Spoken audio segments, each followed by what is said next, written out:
चलिए दोस्तों बात करते हैं अब about the roles and responsibilities of a merchant banker.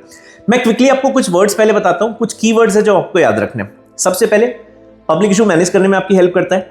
Second, underwriting activities करता है। What do you mean by underwriting? अच्छा, एज वी ऑल नो कि सेबी ने अंडरराइटर्स के जो रेगुलेशंस थे उसे हटा दिया और नाउ अंडरराइटर्स का काम can only be done by two intermediaries, one a merchant banker and second a stock broker. यही दो लोग हैं जो अब अंडरराइटिंग का काम कर सकते हैं।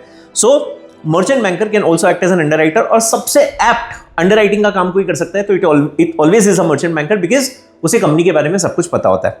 देन नेक्स्ट, इंटरनेशनल ऑफरिंग्स में कंपनी को हेल्प करता है। जैसे फॉरेन इशूज आप कोई भी करते हो, एडीआर है, जीडीआर है, एफसीसीबीज है, उसमें मर्चेंट बैंकर आपको हेल्प करता है। देन आपको हेल्प करता है इन एक्विजिशन, टेक ओवर्स और डिसइन्वेस्टमेंट स्ट्रैटेजी से। इसमें से अगर कंपनी कुछ भी करना चाहे तो उसमें मर्चेंट बैंकर आपको हेल्प करता है। गवर्नमेंट सिक्योरिटीज पब्लिक तक पहुंचाने में मर्चेंट बैंकर आपकी हेल्प करता है। Syndication of rupee term loans. Rupee term loans का मतलब क्या होता है? सिंडिकेशन का। सिंडिकेशन मतलब ग्रुप ऑफ लेंडर्स। तो जब लोन अमाउंट बहुत बड़े होते हैं तो आपको कोई एक बैंक हो सकता है इतना बड़ा फाइनेंस ना करे। सो मर्चेंट बैंकर आपको हेल्प करता है इन raising money from multiple bankers और पूरा सेम टर्म्स पे आपको पूरा का पूरा लोन फैसिलिटेट करवाता है। प्रोजेक्ट रिलेटेड सर्विसेज में आपको हेल्प करता है। स्टॉक ब्रोकिंग एक्टिविटीज करता है। प्राइवेट प्लेसमेंट मतलब instead of a public issue अगर आपको कुछ लिमिटेड इन्वेस्टर्स भी चाहिए जो आपको आपकी कैपिटल रिक्वायरमेंट फुलफिल कर सकते हैं, सो उसमें भी मर्चेंट बैंकर आपकी हेल्प करता है।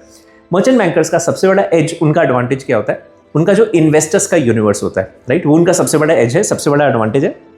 सो अगर कंपनी फंड रेजिंग चाहती है, so not just public but institutions हैं, म्यूचुअल फंड्स हैं, इंश्योरेंस कंपनीज हैं, बॉडीज कॉर्पोरेट हैं, अल्ट्रा हाई नेटवर्थ इन्वेस्टर्स हैं, इन्हें भी मर्चेंट बैंकर कंपनी तक पहुंचाने में कंपनी की मदद करता है। तो ये कुछ बेसिक फीचर्स हैं ऑफ और responsibilities of a merchant banker. Quickly कुछ वर्ड्स याद रखते हैं।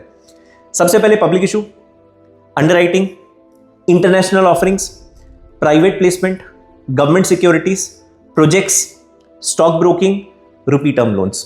और to become a merchant banker आपकी नेटवर्थ कितनी होनी चाहिए? आपकी नेटवर्थ होनी चाहिए minimum 5 crore. Net worth is paid up capital and reserves और ग्रॉस ऑफ एसेट्स मतलब total of assets less of third party liabilities. That's how you calculate your net worth. So 5 crore is your net worth to become a merchant banker.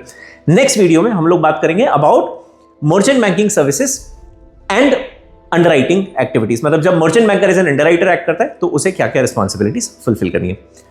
For more such videos, keep scrolling.